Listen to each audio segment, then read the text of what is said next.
আচ্ছা, ফুলদাদি তো এই গ্রামের না, তাই না? না, যতদূর জানি স্বাধীনের পর পর এই গ্রামে আইছে। এই গ্রামে তার মাথা গুজার কোনো ঠাঁই ছিল না।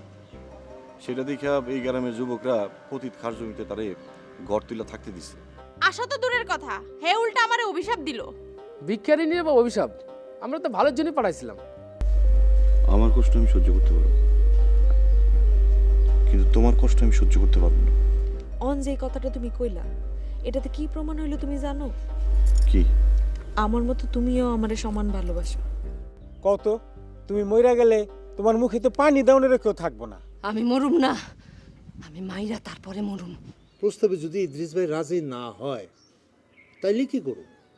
একটা তো কিছু করণ লাগবই। আমার মনে হয় তুমি জবার ব্যাপারে না করে আসো। মুক্তিযোদ্ধা বইলা তুমি যে গৌরব করতেছ, তার দায়ভার মায়ের নেওয়ার দরকার নাই। এইটা তো রাগের কথা হইল। জবা, মন খারাপ করো না। বাবারে কষ্ট দিয়ে আমি কিছু করতে পারবো না। তুমি বরং তোমার বাজানরে বুঝায় কও তোমার সাথে অন্য কোনো পোলার। এমন কথা তুমি কইতে পারলা? কইতে বাধ্য হইলাম। আমি যদি তোমারে ভালো না বাসতাম তাহলে তোমার বাপ ভাইকেও আমার ব্যাপারে ভাবতে হইতো না। তোমার উপর তো আমাগো বাড়ির কেউ অমত নাই। সমস্যা হইলো তোমার বাবা। বাবা মানুষের কাছে মাথা নত করতে চায় না। মুক্তিযোদ্ধারা মাথা নত করে না। দেশে মানুষ অনেক, কিন্তু মুক্তিযোদ্ধা হাতে গোনা। আমি অত কিছু জানতে চাই না। যদি আমার অন্য জায়গায় বিয়ে ঠিক করে তাহলে আমি এই জীবন রাখবো না।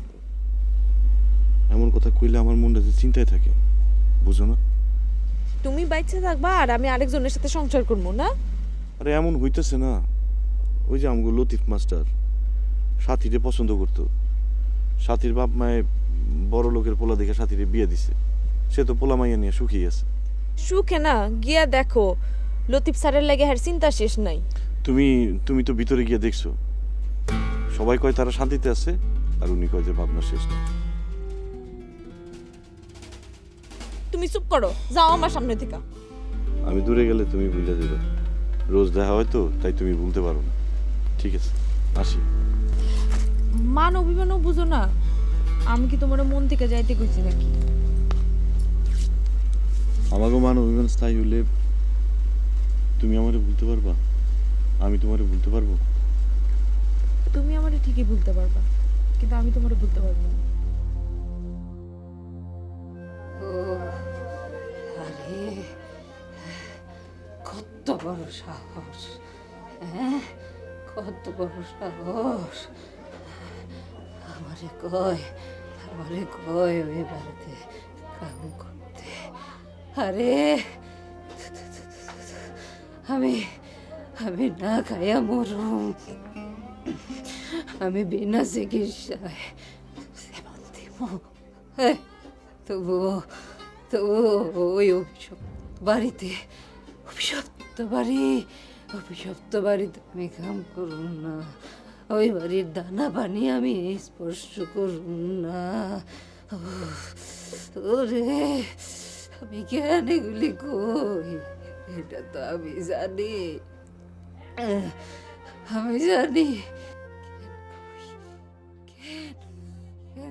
কই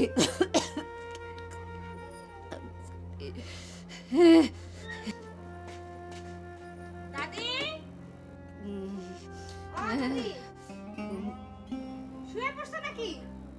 দাদি, আমি তোরে মাইরা তারপরে মরুম, তার আগে না। দাদি আজ তুমি এত তাড়াতাড়ি শুয়ে গেছো? আমি যে কইতাছি আমি যাবো না। তারপরে তুই যাইতাছস কেন যাস? দাদি কি হয়েছে তোমার? ও দাদি, কে রে? আমি চম্পা। ও তুই চম্পা,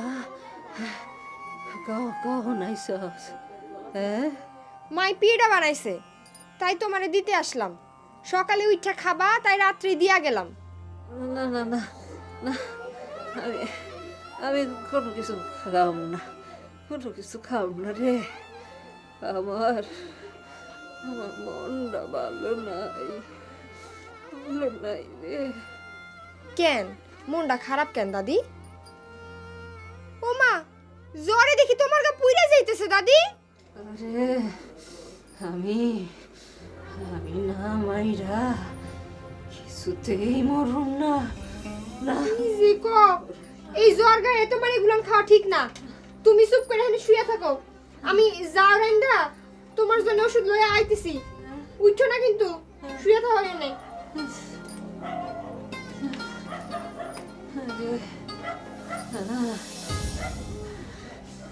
মরণ মরণ না, মারুম মারুম।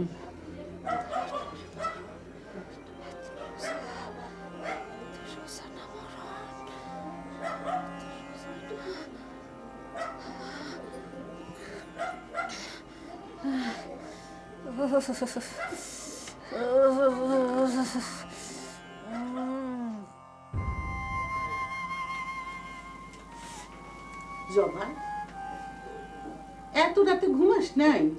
ঘুমাইতেছিল না মা। এই নয়নতরে কিছু কইছে?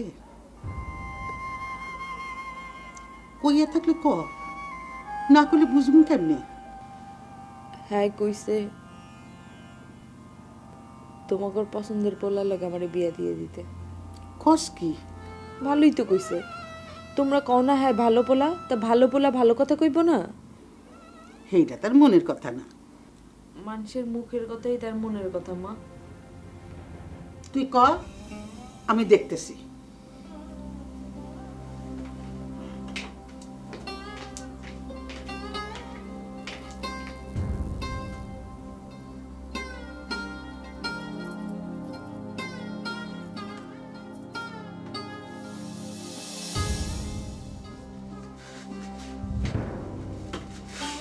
নয়ন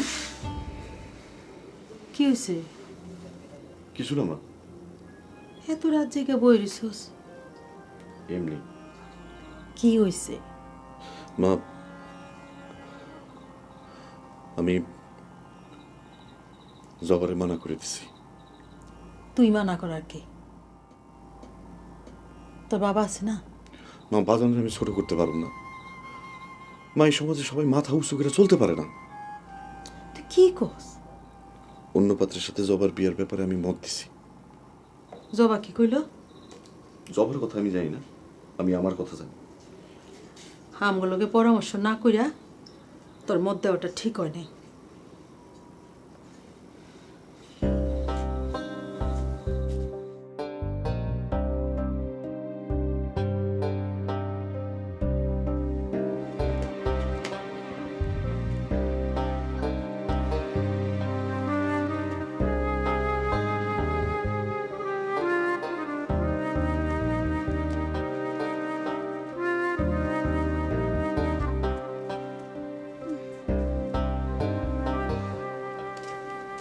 দাদি,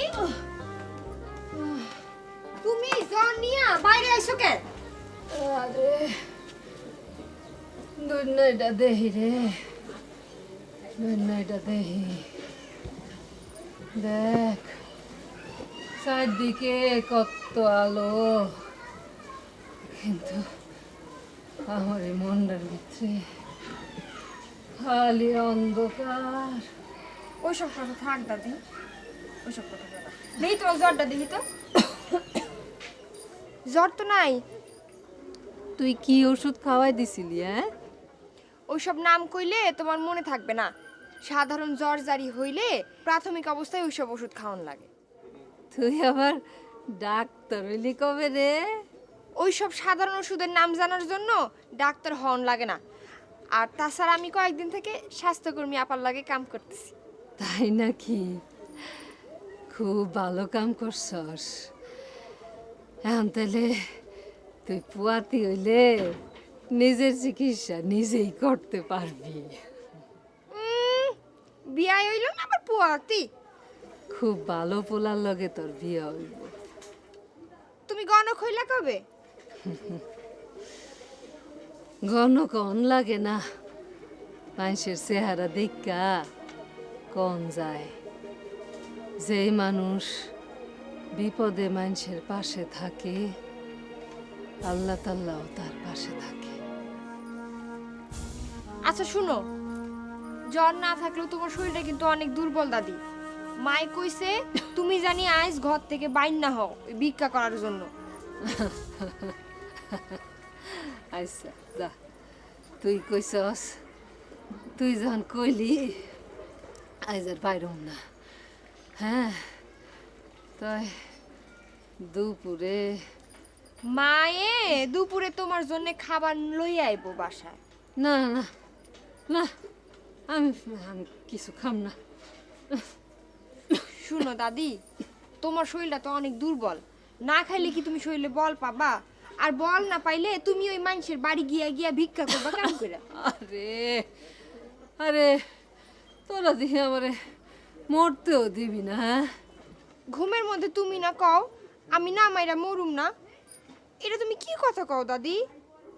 হ, বয়স হইলে মানুষ একলা একলাই কথা কয়, ওইটা হইল বয়সের লক্ষণ। দাদি একটা কথা কমু? না, না কেন? তোরা আমার দুর্বলতার সুযোগ নিয়া আমার কাছ থেকে অনেক কথা জানতে চাস, তোর সেই ফান্দে আমি পাও দুম না। আমি কি তোমার পর? এই দুনিয়াতে কেউই কারো আপন না, সবই পর। তোমার কথা জানতে চাইলে তুমি তখন আরেক মানুষ হও, কিন্তু কেন দাদি?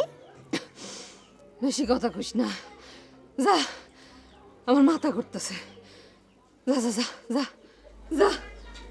যাবো না, তুমি তারাইয়া দিলেও যাবো না। আর আজকের পর থেকে আর কোনো দিন তোমার কাছে কোনো কিছু জানবারও যাবো না। এই আমি তোমার ছুঁইয়া ওয়াদা করলাম, যাও। অহন আসো, তোমার মাথাটা একটু আশ্রয় দেই। একদিনের জ্বরে তুমি তো একদম পাগলির লাহান হয়ে গেছো। আমি চিরুনি নয়ে আসি।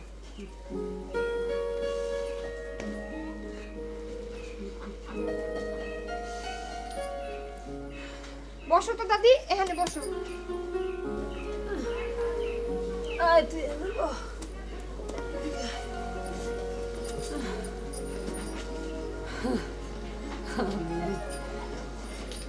আমি তো একটা পাগল হই। হ্যাঁ, না দাদি, তোমার মধ্যে কিন্তু আরো একটা মানুষ আছে।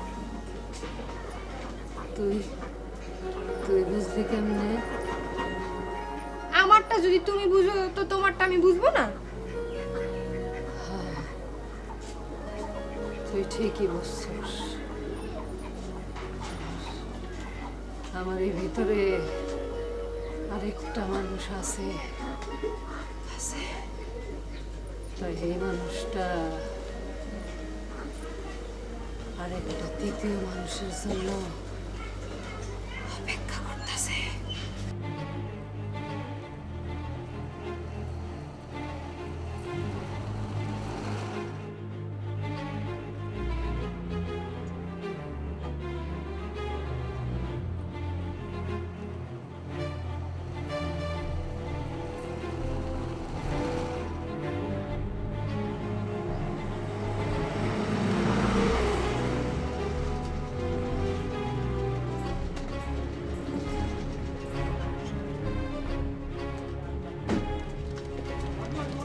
এই যে শুনুন, কি লাগবো আপা? আপাতত কিছু লাগবে না, আমরা একজনের কাছে এসেছি। কার কাছে? জি কোহিনুর বেগমের কাছে। কোহিনুর নামে তো কাউরে আমি চিনি না আপা। এটা কুসুমতলি গ্রাম না? ভাইজান, বাংলাদেশে তো কুসুমতলি নামে অনেক গ্রামই আছে। না না, আমাদের তথ্য তো ভুল হওয়ার কথা না। তা তো কইতে পারি না আপা। আমরা মনে হয় আরো দুই একজনকে জিজ্ঞেস করে দেখি। হ্যাঁ তা জিজ্ঞেস করতে পারেন, যান ওই সামনে যান। চলেন। ড্রাইভার, আপনি তাহলে এখানে থাকেন, আমরা ওই দিকটা একটু ঘুরে আসি। আচ্ছা ঠিক আছে।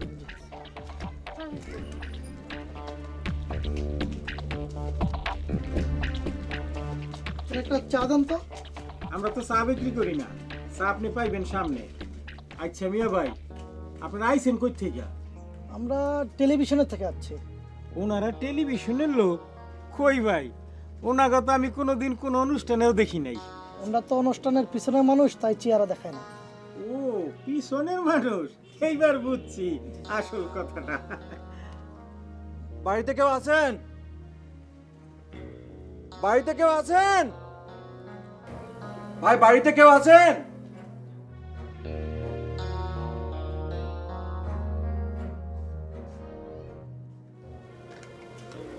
আসসালামু আলাইকুম। ওয়ালাইকুম আসসালাম। আপনারা? আমরা এসেছি কোহিনূর বেগমের কাছে। এই বাড়িতে আমি আর আমার পরিবার ছাড়া আর কেউ থাকে না। আপনার পরিবারের নাম কি? জরিনা। জরিনা? তাহলে কোহিনূর বেগম কে? তা তো জানি না। এ বাড়ির মালিক কে? উনি তো ঢাকায় থাকেন। তার কোন আত্মীয়? তারা তো 5 বছর এখানে আসে না। মালিকের গ্রামের বাড়ি কোথায়? অত কিছু জানি না, তবে শুনছি অনেক আগে নাকি তাকে ঘর বাড়ি নদীতে ভেঙে নিয়ে গেছে। তারপর থেকেই কুসুমতলী গ্রামে। আমার মনে হয় এই বাড়িতে হবে, কারণ তথ্য সব মিলে যাচ্ছে। তাহলে ওনারে খুঁজে পাইতে হলে তো ঢাকার ঠিকানায় যোগাযোগ করতে হবে। হ্যাঁ, আচ্ছা আপনার মালিকের কোনো ঠিকানা জানেন না? জি না। সে কি, যার বাড়িতে থাকো তার ঠিকানা জানো না? আমাদের ঠিকানা না দিলে কি নিবার পারি? কোনো দরকার হলে যোগাযোগ করেন কিভাবে? কোনো মোবাইল নাম্বার আছে? যোগাযোগ করার উপায় আছে, কিন্তু অপরিচিত লোকদের ঠিকানা দেওয়া নিষেধ। আপনাদের পরিচয়? আমরা টিভি চ্যানেল থেকে আসছি। ও, আপনার টিভি চ্যানেল লোক? খারাপ, আমি আইতেছি।